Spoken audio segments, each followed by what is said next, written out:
जय श्री कृष्ण दोस्तों, आप सभी का स्वागत है मेरे शिव भक्ति चैनल में। आज हम आपसे बात करेंगे, जिसने हमें चोंच दी है वह चुग्गा भी देगा। इस कहानी को अंत तक ज़रूर देखें, तभी कहानी आपको समझ में आएगी।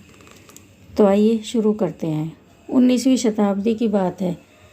राजस्थान के किसी शहर में एक करोड़पति सेठ था। सब तरह से भरा पूरा परिवार, सुंदर पत्नी और 2 आज्ञाकारी स्वस्थ पुत्र। व्यापार के लाभ और ब्याज से प्रतिवर्ष संपत्ति बढ़ती रहती। आडंबर शून्य जीवनचर्या थी।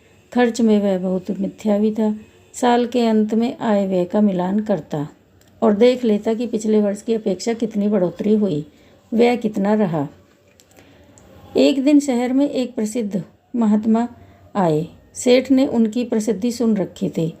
आदर सत्कार के साथ उन्हें अपने घर ले आया। सेवा से उन्हें प्रसन्न कर दिया। महात्मा जी ने जन्मपत्री देखी।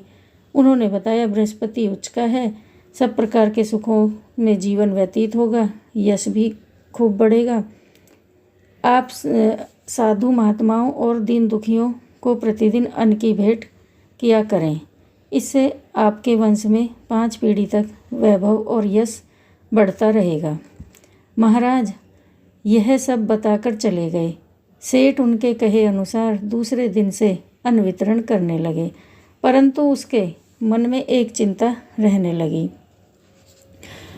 मेरी छठी पीढ़ी कैसी रहेगी, उसका क्या होगा, उसके लिए क्या किया जाए इत्यादि।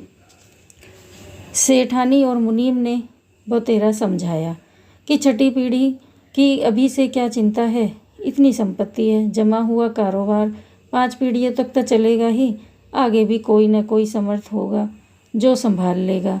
मगर सेठ जी का मन मानता नहीं। वे चिंता में दुबले पतले होते गए, कुछ बीमार भी रहने लगे। एक दिन अन्न वितरण के लिए वह अपनी कोठी के बाहर चबूतरे पर बैठ गए कि एक गरीब ब्राह्मण भगवत भजन करते हुए सामने से गुजरा। सेठ जी ने कहा कि महाराज अन्न की भेंट लेते जाइए। उसने विनम्रता से उत्तर दिया, सेठ जी इस समय के लिए तो मुझे पर्याप्त अन्न की प्राप्ति हो गई है। सायंकाल के लिए भी संभवतः किसी दाता ने घर पर सीधा भेज दिया होगा, न होगा तो मैं पूछकर बता दूंगा। कुछ देर बाद ब्राह्मण वापस आया। उसने बताया कि घर पर भी कहीं से सीधा आ गया है, इसलिए आज के लिए अब और नहीं चाहिए। सेठ जी कुछ चकित से रह गए। कहने लगे, महाराज आप जैसे सात्विक ब्राह्मण की कुछ सेवा मुझसे भी हो जाए तो कम से कम एक छाछ अन्न अपने आदमियों से कहकर पहुंचवा देता हूं। बहुत दिनों तक काम चल जाएगा।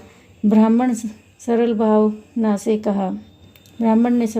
से कहा, दया निधान शास्त्रों में लिखा है, परिग्रह पाप का मूल है।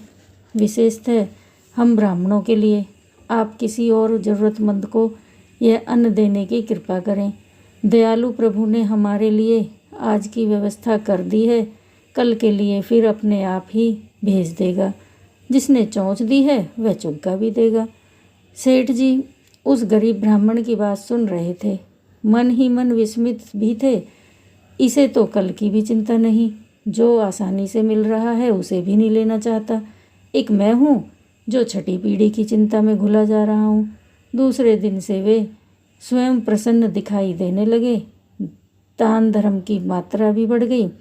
उनके चेहरे पर शांति की आभा विराजने लगी। तो दोस्तों, कैसी लगी आपको ये कहानी, कमेंट में ज़रूर लिख के बताना। और चैनल को अब तक सब्सक्राइब नहीं किया है तो प्लीज़ सब्सक्राइब कर देना। और जय श्री कृष्ण, जय श्री श्याम ज़रूर लिखना।